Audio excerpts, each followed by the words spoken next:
Kembali lagi di Cahaya Hati Indonesia dan sekarang kita masuk ke dalam segmen khusus ngaji yuk bersama Ustadz Syam.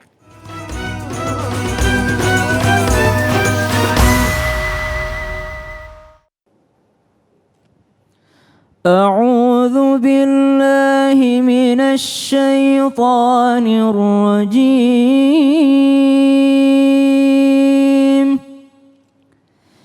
بسم الله الرحمن الرحيم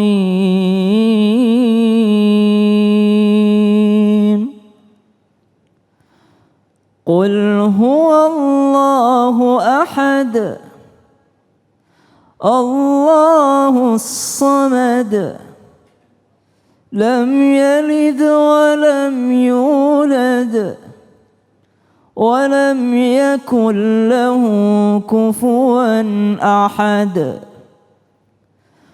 قل هو الله أحد الله الصمد لم يلد ولم يولد ولم يكن له كفوا أحد صدق الله العظيم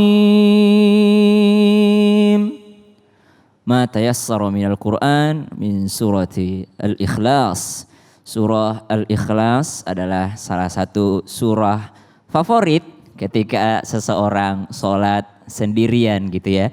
Jadi kalau lagi sholat sendirian di rumah, bacaannya selalu kul ya kulhu atau kul a'udzu birabbil falaq wa rabbin nas atau inna a'tayna wal asri atau sepanjang-panjangnya ya wadduha. Namun itu bukanlah suatu masalah karena seorang sahabat pun pernah melakukan hal demikian, maka sahabat yang lainnya protes. Ya Rasulullah, dia kalau jadi imam selalu kul ya kulhu. Maka itu adalah sesuatu yang tidak dilarang oleh baginda Nabi Muhammad SAW. Karena kata Rasulullah, maka dia dicintai oleh dua surah itu. Tapi sebagai muslim yang beriman, Allah Subhanahu wa taala tidak hanya menurunkan surah ini saja, tapi Allah menurunkan banyak sekali surah, 114 surah, kemudian Allah menurunkan banyak sekali ayat untuk menjadi hudan, untuk menjadi petunjuk bagi kita semua. Di awal kita akan belajar sedikit tentang bagaimana membaca dengan benar Al-Quran, membaca huruf per huruf, karena Al-Quran itu satu hurufnya bernilai pahala. Rasulullah tidak katakan alif lam mim satu huruf, tidak, tapi alif satu huruf, lam satu huruf, mim satu huruf. Maka setiap huruf Al-Quran adalah bernilai ibadah bagi kita. Bukan hanya yang membacanya, tapi juga yang mendengarkannya akan mendapatkan pahala yang sangat banyak dari Allah Subhanahu wa taala. Terlebih lagi kalau kita mendalami dari makna-makna Al-Quran itu sendiri. Bismillahirrahmanirrahim. Mungkin kita masih ingat pelajaran sebelumnya ketika membaca bismillah itu rahimnya itu adalah mad arid lis sukun. Maka jangan bismillahirrahmanirrahim, assalamualaikum warahmatullahi wabarakatuh. Ada yang kadang-kala memberi sambutan atau pidato ketika dia berbicara depan umum, bismillahirrahmanirrahim, assalamualaikum, bismillahirrahmanirrahim, assalamualaikum warahmatullahi wabarakatuh. Harusnya matnya dipanjangkan. Alhamdulillahirabbil alamin. Harusnya alhamdulillahirabbil alamin. Ar-Rahmanir-Rahim. Nah, maka ketika membaca basmalah, bismillahirrahmanirrahim. Kalau memang waktunya singkat, lebih baik tidak lengkap bismillah. Lebih baik bismillah daripada bismillahirrahmanirrahim tapi dia memendekkan rahimnya ya. Maka lebih bagus ketika dia membaca bismillah saja. Cukup sampai di Allahnya saja. Bismillah. Nah, qul huwallahu ahad dimulai dengan huruf qaf ya. Qaf itu beda dengan kaf ya. Ketika qaf itu lebih tebal sedikit. Qaf, qul artinya katakan. Tapi kalau pakai ka, kul ya, kul maka artinya makanlah ya. Kul, makanlah gitu. Kalau qul pakai qaf itu artinya adalah katakanlah. Qul huwallahu ahad. Kembali lagi di ayat ini kita belajar dua jenis ha. Ya, kalau di Indonesia cuma satu ha. Kalau di Arab ada ha dan ada ha. Qul huwa pakai huruf ha. Qul huwallahu, qul huwallahu ha. Allahu ahad. Barulah di sini kita pakai ha. Ahad. Nah, ada yang sangat penting ketika fathah bertemu dengan Allah, huwallah, ya. Ini huwa huruf fathah bertemu dengan Allah, maka dia tafkhim, maka dia tebal. Huwallah. Ketika dia berbaris dhamma bertemu dengan Allah, maka dia juga tebal. Allah, ya. Yadullah fauqa aidihim. Yadullah, maka dia Allahnya Allah. Tapi ketika berbaris kasrah, Bismillah. Nah, Allahnya jadi tipis. Bismillah. Ya. A'udzu billah. Beda kalau orang mengatakan insya Allah. Allahnya jadi tebal. Maka qul huwallahu ahad. Ya, ini aslinya ahadun. Aslinya ahadun, tapi karena berhenti disukunkan ahad menjadi qalqalah. Qalqalah apa namanya? Qalqalah yang lebih tebal. Kalau bahasa istilah Arabnya qalqalah kubra, qalqalah yang besar karena berada di akhir kalimat, maka dia lebih tebal. Ahad. Maka dia menjadi ahad. Qul huwallahu ahad. Ya, nggak usah ragu-ragu menyebutkan e-nya gitu. Ahad. Karena banyak juga yang kayak kita kalau ngaji tuh sok cantik gitu ya. Qul huwallahu ahad.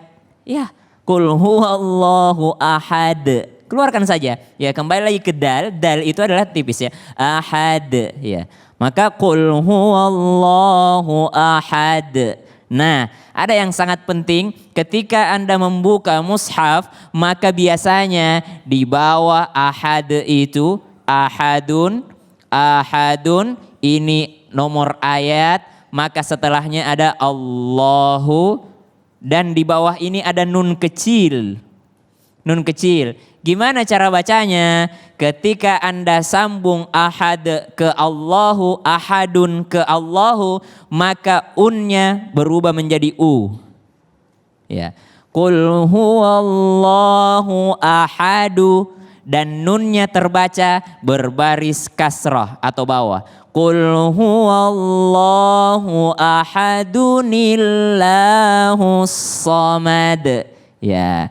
Jadi bukan qul huwallahu ahadullahus samad, tidak. Tapi ada nun wasal di sini, nun pengganti ahadunillahus samad. Nah, Masya Allah. Qul huwallahu ahad. Dari satu ayat ini turun berkenaan dengan para penyembah berhala yang datang ke Ka'bah. Mereka datang dengan membawa Tuhan mereka masing-masing, mereka datang dengan membawa sesembahan mereka masing-masing, lalu digantung di pinggirnya Ka'bah. Lalu ditanya, kalian menyembah apa? Kalian menyembah itu patung-patung kalian? Lalu kata mereka, tidak, kami menyembah Allah. Lalu untuk apa mereka? Oh enggak, ini cuma sarana aja menuju Allah Subhanahu wa taala. Oh, turun ayat ini, qul huwallahu ahad. Tidak pakai yang seperti itu. Allahu ahad, ahadiyat. Ya, qul huwa Allahu ahad. Nah, ini turun berkenaan dengan sesembahan pada masa lalu.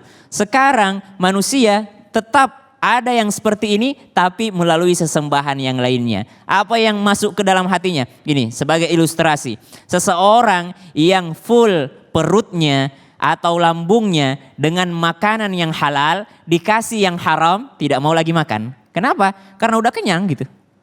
Makanan halal sudah memenuhi perut saya. Tapi bagi orang-orang yang sedang kelaparan, tidak ada makanan halal di dalam perutnya, dia akan mencari makanan apapun itu. Apapun makanan yang ada di depannya, dia akan memakannya. Kenapa? Saya memang dalam keadaan lapar gitu. Seseorang yang tidak ada Allah di dalam hatinya, dia akan mencari sesembahan yang lainnya. Kenapa? Karena dia tidak menemukan Allah dalam hatinya. Ada seseorang yang mungkin di zaman dahulu menjadikan berhala di dalam hatinya. Kalau sekarang berhala kita apa? Berhala kita sekarang termasuk game online. Berhala kita sekarang termasuk orang-orang yang menuhankan badinya. Pokoknya selalu merasa bahwasanya tersinggung kalau dibilang gini, lo kayaknya gendutan deh. Lo kayaknya gendutan, itu berasa terhina banget dirinya. Kalau dibilang gendutan dikit dia merasa terhina banget. Karena dia menuhankan body, goalnya itu adalah bodinya. Padahal goalnya seseorang yang beriman adalah apa? Subhanalladzi asra bi'abdihi.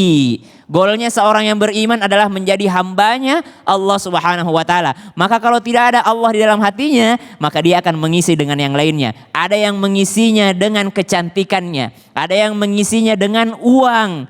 Habis waktunya hanya dengan uang. Ada yang mengisinya dengan cinta kepada keluarga. Oh, apakah cinta kepada keluarga tidak baik? Baik, tapi Allah is number one. Allah selalu ahad. Allah selalu yang nomor satu. Allah yang memenuhi hati seseorang. Ini baru makna daripada ahad ini. Qul huwallahu ahad. Engkau yang berada di dalam hatiku. Maka ada ayat begini. Ya ayyuhal insanu ma gharraka bi rabbikal karim. Kata Allah, wahai segenap manusia, ma gharrak. Apa yang membuatmu berpaling daripada Tuhan yang maha agung, yang maha mulia. Ternyata yang membuat mereka berpaling, satu, pekerjaan. Kedua, cinta kepada yang lainnya daripada Allah Subhanahu wa Ta'ala. Maka sesembahan pada zaman milenial, sesembahan pada zaman modern ini, bukan lagi Tuhan-Tuhan yang lain yang dibuat oleh manusia, tapi adanya Tuhan-Tuhan yang dibuat dari diri kita sendiri. Egoisme diri sendiri, sehingga melakukan rasis kepada orang lain, sehingga melakukan ini kepada orang lain. Kenapa? Karena dia tidak memenuhi hatinya dengan ahad, dengan ahadiyat. Qul huwallahu ahad. Sambung ayatnya. Allahus samad. Allah tempat bergantung. Lam yalid wa lam yulad. Mim sukun ketemu dengan ya tidak berdengung, maka jangan lam yalid wa lam yulad. Ada orang yang jadi imam mentang-mentang suaranya bagus, lam yalid wa lam yulad. Wah, makmumnya di belakang, Masya Allah, qori ini di depan ini yang jadi imam. Padahal salah, nggak boleh lam yalid, nggak boleh. Langsung lam yalid wa lam yulad. Tadi kita bahas sedikit tentang qalqalah. Apa itu qalqalah? Ba, jim, dal, po, qaf. Baju di toko. Ini pelajaran anak kecil yang sangat berfungsi sampai sekarang. Sampai dewasa pun kalau mau ingat gampang sekali. Baju di toko. Setiap ketemu huruf ba, maka dia qalqalah. Ab. Setiap bertemu dengan ja, maka dia qalqalah. Aj. Setiap ketemu dengan dal, maka dia qalqalah. Ad. Setiap bertemu dengan po, langsung qalqalah. Alpo. Bertemu dengan qaf, qul a'udzu birabbil falaq. Ya, dia ada qalqalahnya. Tapi ada perbedaan ketika dia berada di tengah kalimat. Seperti lam yalid wa lam yulad.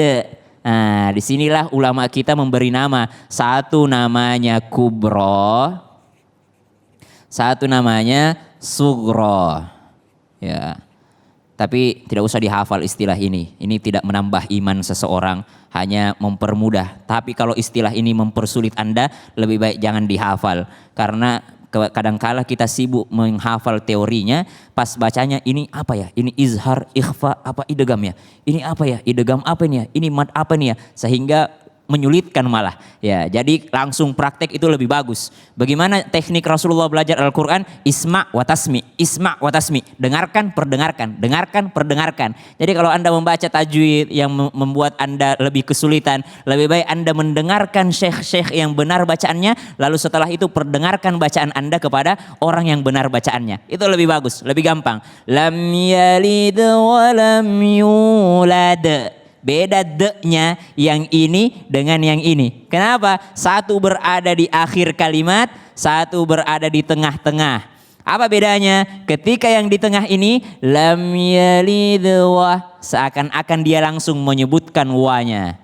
Lam yalid wa, berjalan dia. Lam yalid wa lam yalid wa lam yalid wa lam yulad. Beda kan? Lam yalid wa lam yulad. Berbeda ketika kita menyamakan ini dengan yang ini. Apa bedanya? Coba disamakan. Lam yalid wa lam yulad. Kalau itu disamakan seperti itu. Tapi ada perbedaan. Lam yalid wa lam yulad. Wa lam yakul lahu kufuwan ahad. Masya Allah. Allah Subhanahu wa taala tutup ayat ini. Wa lam yakun. Ada lagi mim ketemu ya, tidak berdengung. Wa lam yakul. Nun ketemu dengan lam, melebur ke lamnya. Yakullahu, langsung ke lam. Walam yakullahu kufuwan ahad. Kufuwan ahad. Walaupun ada kiraat lain membaca kuf'an ahad. Kalau kiraat kita, Hafiz an Asim membacanya kufuwan ahad. Ini tanwin an ketemu dengan hamzah. Ketemu dengan hamzah, maka dia tidak boleh kufuwan ahad. Enggak. Tapi langsung kufuwan ahad, kufuwan ahad. Ya. Qul huwallahu ahad. Bacaan kedua, qul huwallahu ahadunillahus samad. Lam yalid wa lam yulad wa lam yakul lahu kufuwan ahad.